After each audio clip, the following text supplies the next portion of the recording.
Well, good morning, Bella Vista Neighbors. This is Julie Hull. Welcome to Keeping Informed with Julie Hull.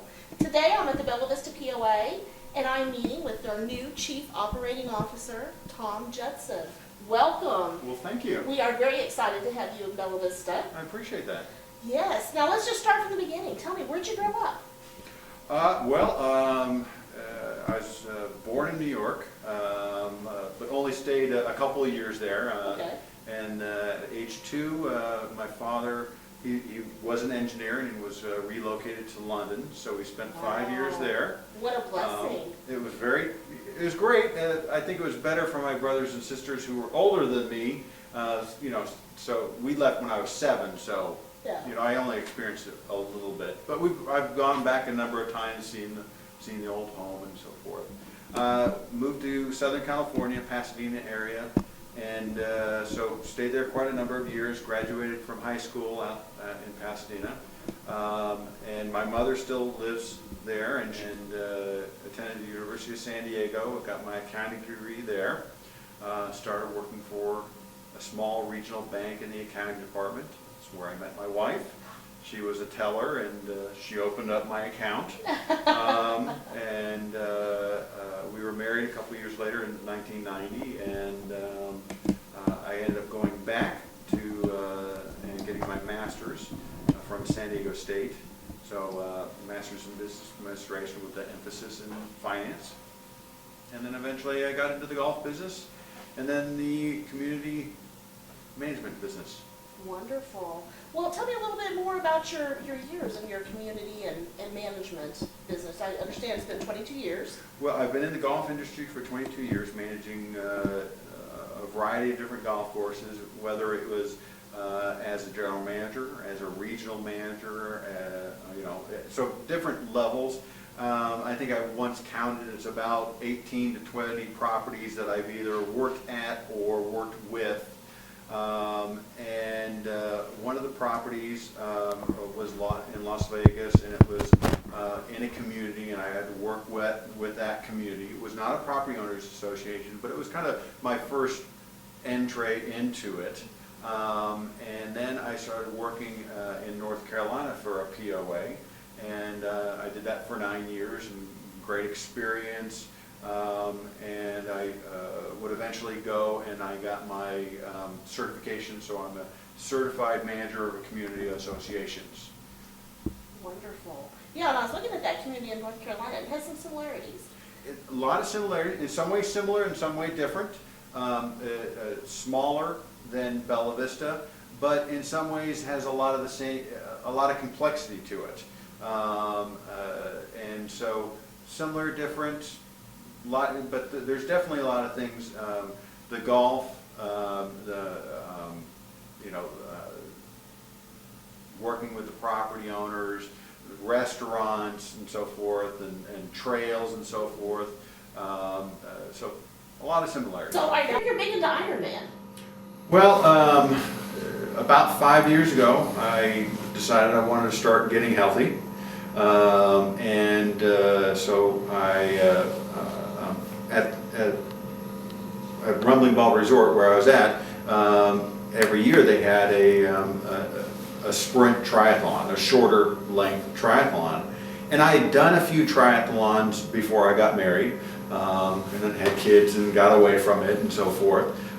So I wanted to get fitter, and so I set a goal for myself that I was going to do that. And so I started working out quite a bit, and I had my first triathlon, and then I did another and another and another. And so that I wanted to do a little bit more challenging, so I did a longer one and so forth. And then so I decided that I wanted to do a half Ironman. Okay, so that was a challenge, and I had to build up to it. I had a lot of commitment and so forth. And so I did 2 half Ironmans, one in 2012 and another one in 2013. Well, if you're going to do the half, You gotta do the full. you got to try and do the full. So I started really working hard. It was about a 9 to 10 month training program. And so in October of 2014, I did a full Ironman. It took me 16 hours, so I was probably a good 5 or 6 hours behind the winner, but my goal was to finish. And they have a cutoff at 17 hours, so 16 I felt pretty good about. Yes, that's good. So, and then I was going to do my second full, and I was scheduled to do that in October of just last year, 2015. And unfortunately, 8 months into a 9-month training program, I pulled my hip flexor, and that was it.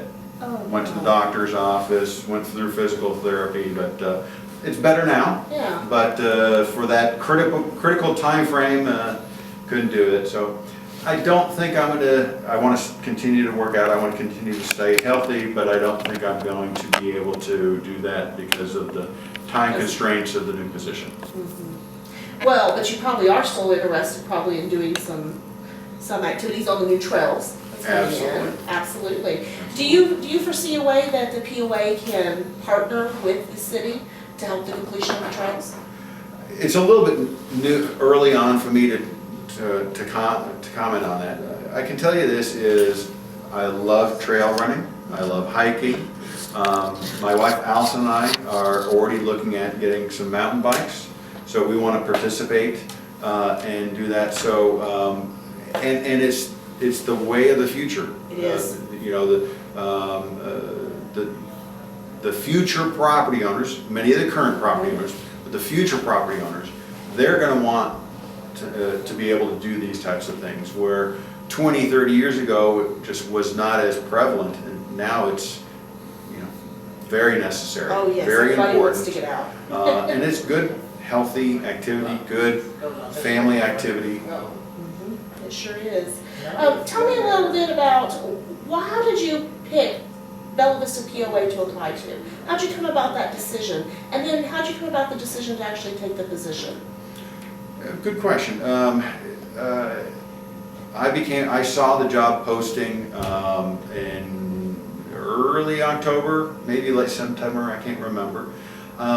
It was a very well written, and that's always important. Sometimes job postings are not as well written, and so they don't really entice you into it. This was very well written, it was very interesting.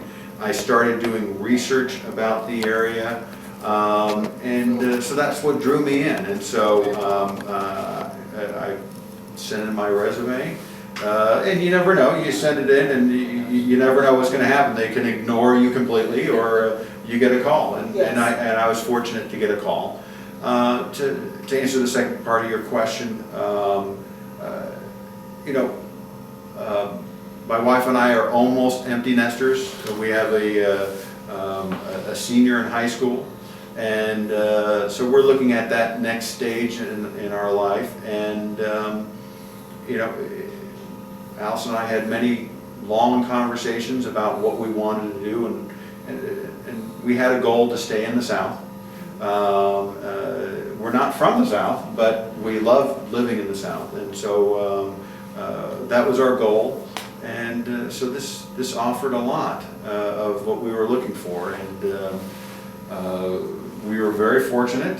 We put our house on the market last Friday. It is already under contract. Wonderful. We had 7 showings in 4 days, so that's fantastic. And she's coming out tomorrow.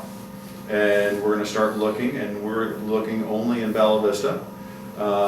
We want to live in the community. We want to contribute to the community and be a part of it. Allison's already talking about volunteering for this and volunteering and being part of this, and we want to be fully invested in the community. In making things better, has there been one thing that stood out, something that is going to be the first project that you think you're going to take on? Right now my calendar, my to-do sheet is so... No one thing stands out. No, there's a lot of things. You know, what I try and do is you know, in a way, an analysis, and I look at, you know, after I get a couple weeks under my belt, I start looking at things and start saying, okay, you know, let's do an analysis.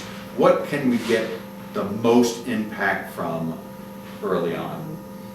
It's not unlike what and I haven't even told our employees this yet, but when you go to committee meetings, and maybe the committee asks you to work on 10 things, or 5 things, or whatever the number is, I always ask them, is pick the easiest ones and get them done right away. Because that shows the community that you're listening, you're paying attention, and you're taking their concerns seriously, and you're acting quickly. And the items that take more time, Digest. they're gonna give you the ability to take more time to work on those things. And so that's the way I try to approach it. I've gone to 2 committee meetings so far, and I try and attend every one. Now, I can't always do that, but I try and go to every committee meeting. And I also encourage everybody to attend the coffee and questions. Yes, I'm very excited about the coffee and questions. You know, a complaint I hear often, at least in the past, is that they feel the POA doesn't communicate with them. So I think this is a direct way for you to communicate with people. Tell me about it. Well, I actually only I didn't come up with the idea. It was a suggestion of a property owner. So I started it about 6 months ago. And so I gave it a try. So I picked out some dates and I said, okay, you know, I'll provide the coffee, and it's an informal setting where people can sit down and ask me questions. And I bring a notepad and I take, you know, and once again, I try and pick the easy ones and get through them as quickly as possible so that people recognize that I listen, you know. So we started, and what was interesting, I found this out early on. I always felt, so I've been doing this a long, long time, and I always felt like open door policy. You can email me, you can call me, you can stop by at any time. So I always felt that I was as accessible as I needed to be. And so someone gave me the suggestion, we started doing it. And what people were saying early on is saying, well, I didn't want to come into your office, I didn't want to interrupt you, or you might be in a meeting or something like that. And I didn't want to take the time to write an email. But this time is for us, and we know you're going to be there. And I was like, that makes complete sense. Yes. And so I adopted it, and I was like, I'm going to do this from here on out. So some of the meetings, 2 people would show up. Some of the meetings, 30. And I sit there and you know, I'm going to give honest, direct answers to questions. You know, early on, since I'm brand new, I'm sure there's going to be, I got to get back to you because I don't know. Yeah. First I've heard of this, you know, I need to check on that.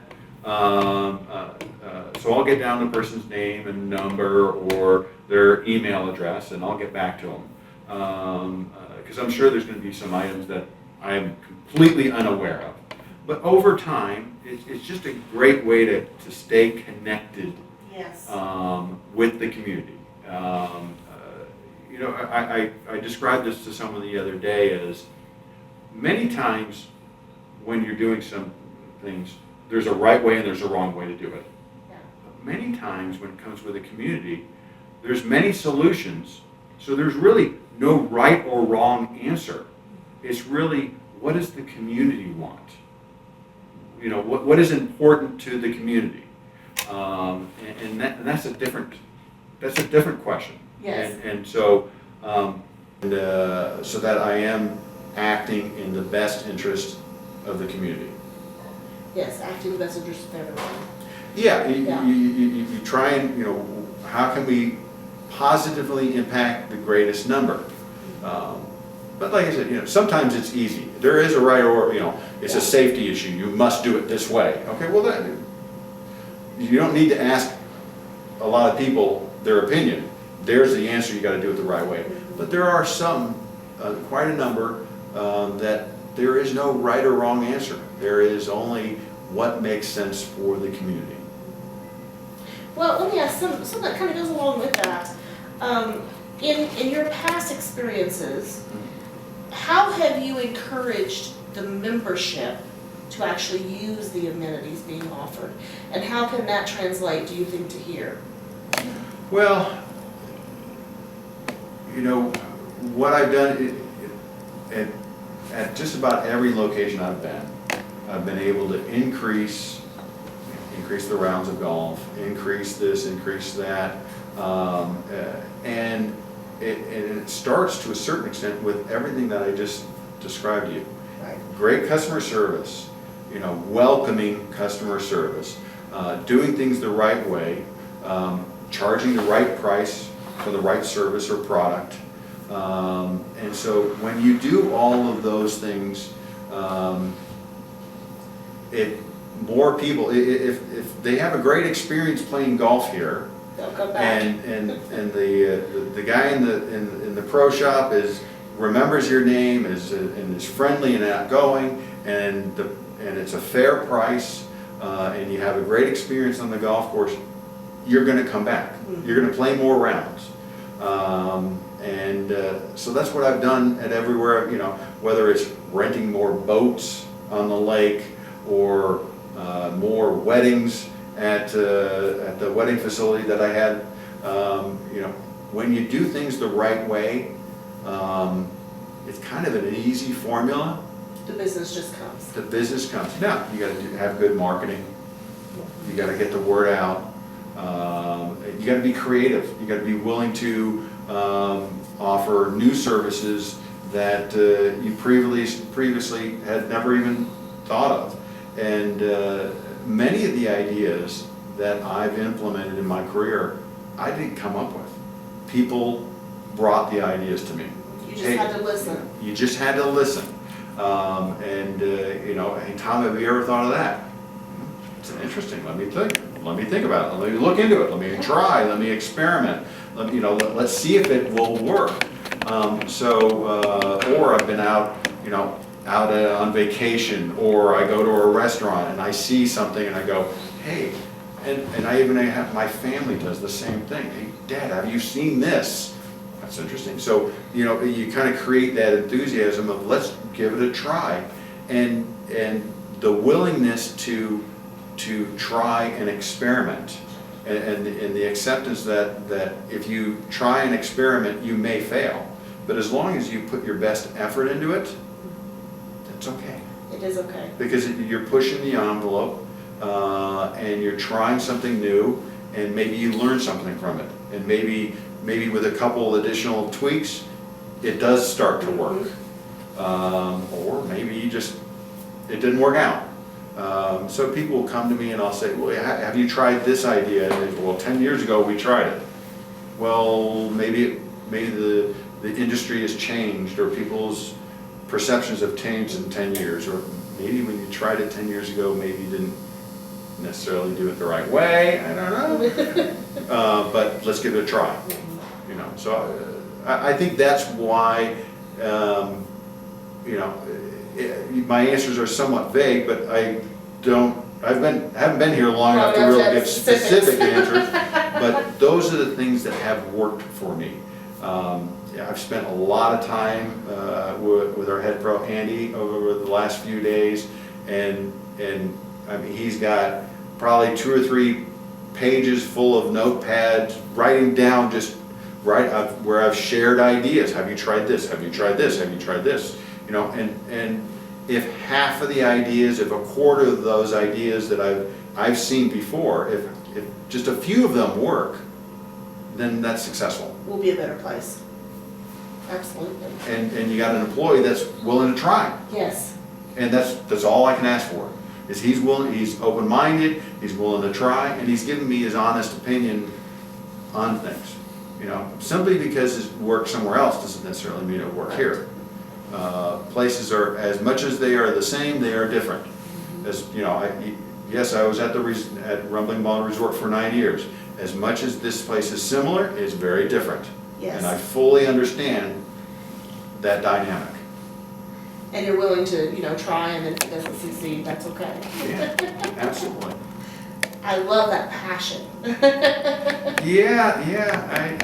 That's, you know, I think you have to be passionate to be in this business, and I think you know that's part of my character. I mean, you have to be passionate to do an Ironman. you know, but I love what I do.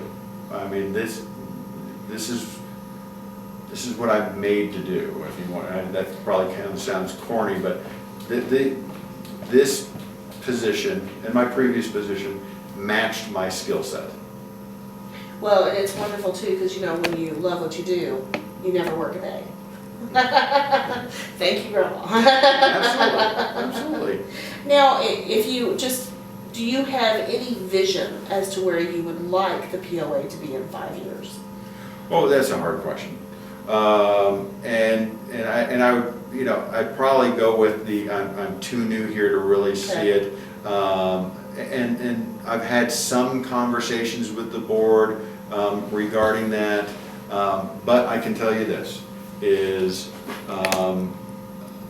you have to have a plan. You must have a developed, detailed, comprehensive, long-range plan. If you want to get to where you want to go, you better have a plan. And so we've already had some brief conversations regarding that, but I'm a firm believer in having a comprehensive plan that all the property owners can see and can comment on and can participate in, but having a long-range plan so we know where we're going. Because if we don't have a plan, then who knows where we're going to wind up. Yes. So, is there a current long-range plan already in writing? I don't know. I don't know. Okay. I honestly don't know the answer to that question. Okay. But you'd be willing to develop one with input? Absolutely, absolutely. Okay. You know, and you know, maybe the plan was developed several years ago. I don't know. I can't comment on that. I'm too new to say that, but I would say that, you know, if there was a previous plan, let's see that. Let's see if, you know, maybe it needs to be updated. How have we followed through on it? Have we followed through? Have we not followed through? Is it current? Great. If it's 10 years old, it needs to be updated. Those types of things. So those are the things that I would look at. But I think the central core is you must have a clear plan if you want to get to your destination. Yes, you have to know where you're going. Absolutely. Well, let me ask you, and you maybe feel like you're a little too new to answer this, but a topic that I hear a lot is Bella Vista residents and members would like to have a recreation center that kind of mimics the Bentonville Recreation Center or the Rogers Wellness Center, in that it has an aquatic center, some type of swimming. It has a nice fitness facility and meeting rooms. You know, I don't know if the city has looked at this, but would that be something that you would be willing to consider partnering with the city? I don't know about, you know, I've already met with the mayor. It was my second time that I've met Mayor Christie. We're already on the calendar where we're going to try and have a lunch together once a month because we want to have a good bond and work well together. I've been to the Bentonville Center. It opened in June. Extremely impressive. It is impressive. Cutting edge in many ways. I mean, almost a model for how community centers should look. And that's what a lot of communities and a lot of residents and a lot of the people that are moving into communities like this, that's what they want. Now, do we need exactly that with the other one so close? Interesting question that I can't answer at this time. Do we need elements of that? Probably. How much is it going to cost? Where are we going to put it? How are we going to fund it? All those are harder questions that I'm going to revert back to my I'm too new. Yes. I'm too new. But those are the type of things that are important to current and future residents. Absolutely. Now, is there anything else you would like to add that maybe I haven't asked you? We covered the coffee and questions, and I wanted to make sure that we got word out regarding that. Because I want to get to know the membership. I am used to a place where I knew probably 90% of the names, and and we're quite large here, and so that may be a challenging goal to fulfill, but I'm gonna try. We'll see how many names I can learn. We'll give it a try. It is quite large, but you know, I want to get to know property owners. I want to make sure that they feel comfortable in getting a hold of me and saying, I got this problem, or I have this great idea. Have you thought of this? And all I can guarantee is I'm always going to give you an honest answer. And that honest answer may include the word no. Right. No, that's not practical, or no, that's whatever. And I'm not afraid to say that, because I don't like, you know, it's not in the budget, you know, or blaming, you know, blaming what have you for why it's not going to work. I would rather sit across from a person and have an honest conversation. Well, I know that, I think that most of our members love that honesty and that approach. So. And that's the way I've always been. It's nothing but direct and honest. You know, if it's an issue that is confidential, an employee issue or something like that, I'll tell them it's confidential. But I try and be as open and transparent as possible. Well, that's a very positive change, and we will appreciate that. Well, I appreciate your time today. Thank you for visiting with me. Absolutely. All right. Thank you. You're welcome.